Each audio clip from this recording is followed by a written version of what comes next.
guys, Mike Kesthely, bringing you another episode of What Drives You. What drives me today? Caffeine. I've got my caffeine.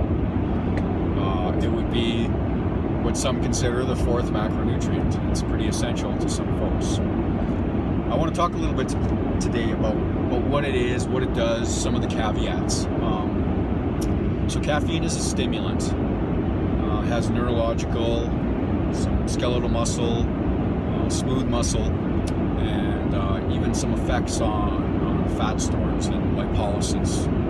So it can have a lot of benefits as far as performance. It is a proven ergogenic, that means performance enhancing. It can accelerate your metabolic rate, so it causes you to burn more calories. It can cause lipolysis, or the breakdown of fat. That doesn't mean you're going to get ripped and shredded just by drinking coffee. It can enhance the effects of what you're doing. But we need to keep in mind it's a stimulant. And it's a drug. That's one thing that people often forget, that it is a drug. You can become physically dependent on it. Folks who use a lot of caffeine generally have very low cortisol levels, and they use caffeine as a crutch because when they drink it, I'm assuming it's coffee, when they take in caffeine, it raises their cortisol levels to a normal baseline. Those would be the folks who can't function without caffeine in the morning, and once they get some coffee going, they're like, oh, okay, I can start my day. That's because their cortisol levels are raised to a normal baseline. It has direct effects on the adrenal glands, causing the secretion of cortisol. So does that mean that you should completely get rid of it out of your life? No. I think we just need to look at it from a specific mindset. If you have super low cortisol levels, take a look at your lifestyle and why that is, right?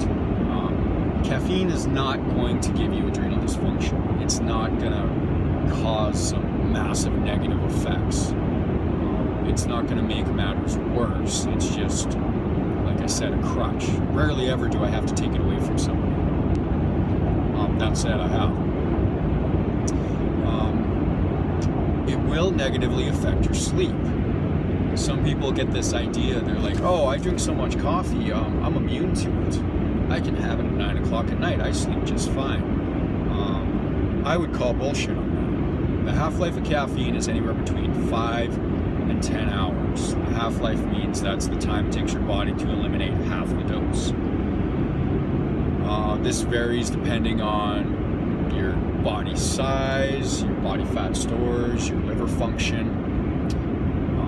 Personally, my cutoff for caffeine is about 3 in the afternoon. If I do anything later than that, chances are it's going to mess my sleep up.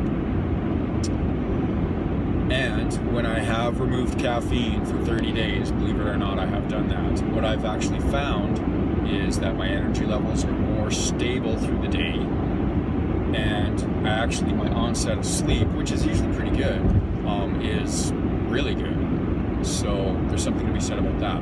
When it comes to training, can it be an effective tool? Yes, in a dose-dependent manner. We need to dose it appropriately, and we also need to consider the training involved. This can get into the whole concept of pre-workouts, which is another topic I want to touch on, but I just want to stick to caffeine today. A little bit of caffeine can go a long way. You don't need a lot to give yourself a boost prior to training. Too much caffeine can have some direct cardiac effects and cause increased contractility, and it can also increase your heart rate.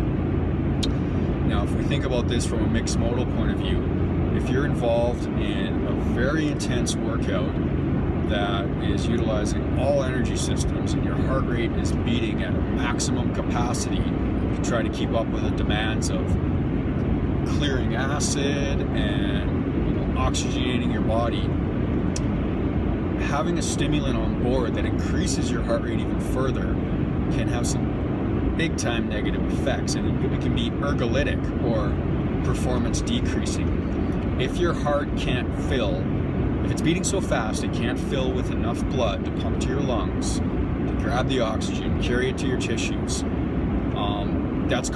That's called decreased preload, and your body just can't effectively function. And this would be the guy in the gym that is doing wall ball shots and he turns pasty white and loses his cookies. Now that can be from deconditioning, that can also be from having too many stimulants on board. The main player would be caffeine.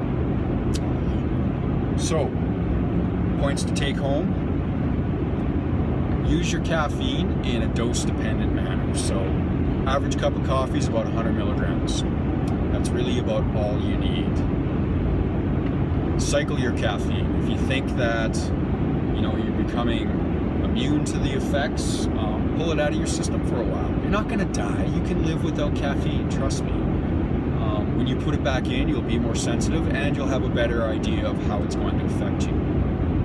Time it appropriately. Morning is when our cortisol levels are the highest. Use caffeine then. Don't use it at night. And those are my thoughts on caffeine. That's what's driving me today. This is my first one. There might be more today. Talk to you guys later.